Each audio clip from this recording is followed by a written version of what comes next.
تمشي مرباي زي ابوك. ما انت لو مرباي ما تعملش كده. والله اكسر على دماغك. تطلع من هنا وعينك ما تشوفهاش تاني في الشارع. انا اسعى البقيه الله. ايه العيال البارده دي؟ ولا ابو يربي ولا حد يربي برضه كده. احسن لي الجلابيه معفنه بس معفن. اللهم اني صايم. ايش فطرني الوجه. ماشي لو راجل ابوك خليه يجيني. يا با يا ايه في يد مالك صايمين وتعبانين وردي مالك؟ يا با عم سعيد خد منا الماسوره عند البارود. ايوه طب خدها ليه الماسوره منك؟ كنت هنلعب على الشارع هنضرب.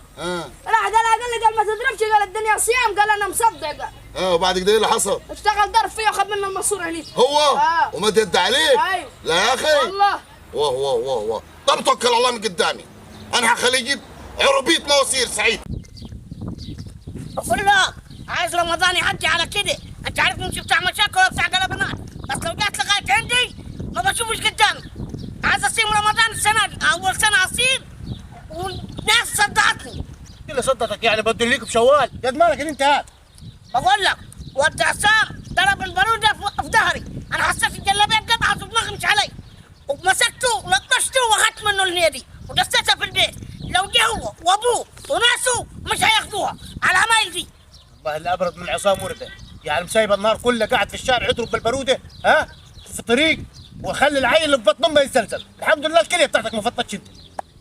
انا مش علي. ممكن الوقت هو اصلا بيضرب الباروده يتعور وشه يتحرك، يده تلقى اصبع من يده تتقطع. الباروده دي بتعور، هم مش حاسين بكده. هو راجل بارد والواد ابرد منه.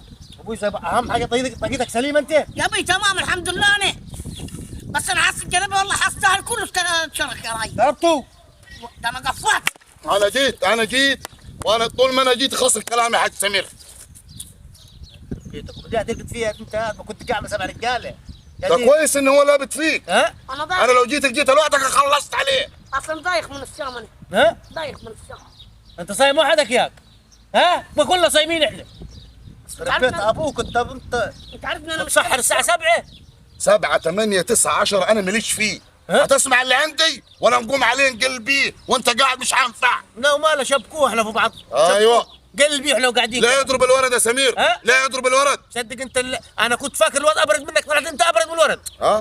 لا بس برضه ده مش موضوعنا. لا يضرب الولد ويمد يد عليه ويضرب اليمين. يعني ينفع الواد دلوقتي يجي في ظهره يجي قاشع الزنبه دي اللي ممسكها العيال طول النهار تحت البارود.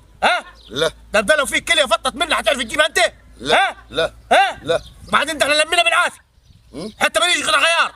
هتتبدل انت مش في سقف بيت يا اخي، مش في جنينه يا اخي. في ما يروح يضرب فيها يا اخي، يضرب في الطريق وبارد وجيت تتبجح يا اخي وزعق وخبطت الخزرانه. طب خلاص خلاص. خلاص روحك. خايف على ولدك يتعور مني. انت ما تتكلمش. ماشي. طول ما الكبير يتكلم انت ما تتكلمش. سامع يا دولاب؟ حاضر يا حاج سمير. لا تشيل الواد وشه يتحرق يا اخي مني. طب هتلمه ولا لا؟ يا اخي كلام يا اخي ما تبطل كلام. غلط يا حاج سمير. اللي عمل الولد غلط. طب يا اخي 7 تتقطع منها يا اخي. عامل زي حجر البارود دلوقتي انت شغال تنفخ في النار ما تقعد ساكت يا ما تعدي اليوم ده خلي نسموه يا. خلاص يا خلاص يا عم. روح لم وردك يا ابوي توكل على الله. خليه يطلع بالبارود ثاني. يا ما خليش يطلع بالبارود ولا طب رمضان كريم يا حاج سمير. الله اكرم. الله اكرم. توكل على الله. حاضر يا عم حاضر. توكل على الله. ايه الناس البارده دي؟ ما تفطرناش يا عالم. اسكت خشمك ما يجيبش هوا تاني. يا ابوي صايم ابوي دايخ انا جاي اشكيلك ورجعت تضربني انا. ده كان جات في راسك وكان ريحني. طب بيمين ثاني. يا عصام يا عصام دلدل